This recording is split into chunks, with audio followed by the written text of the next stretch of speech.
Hey, it's your local fish keeper Sabrina. How's everyone doing? I've been receiving questions on how to grow moss and also regarding my pea puffers over on Instagram. So today I thought I'd share some tips as well as some updates. Let's begin.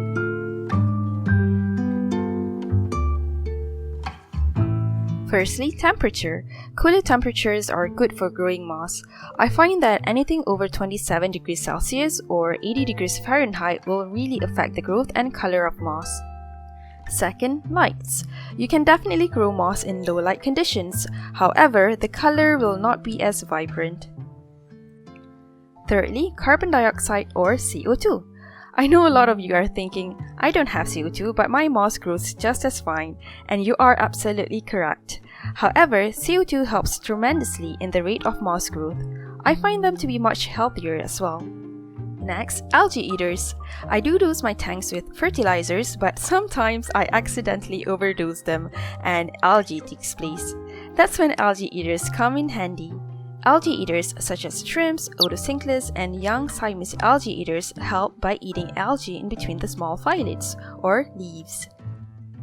Flow. It is very important to have adequate flow in your tank.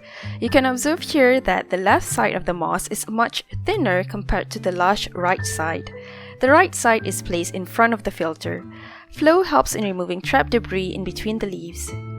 Last but not least, when you first tie your moss to a rock, driftwood, or mesh, ensure to create a thin base layer and avoid overstacking them.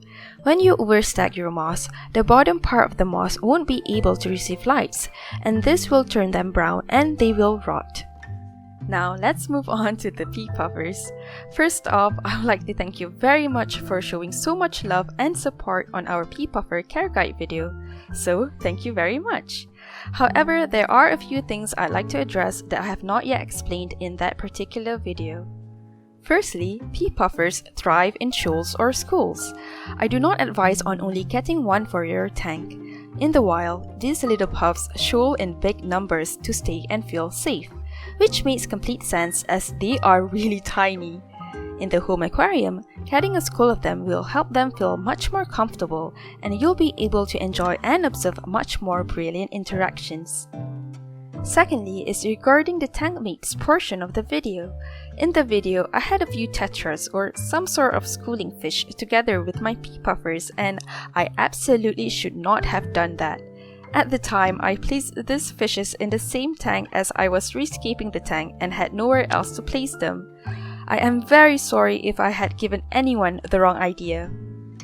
Uh-oh, seems like the puffs are hungry. I'll stop talking now. Please enjoy watching the pea puffers mealtime. Until then, see you next time!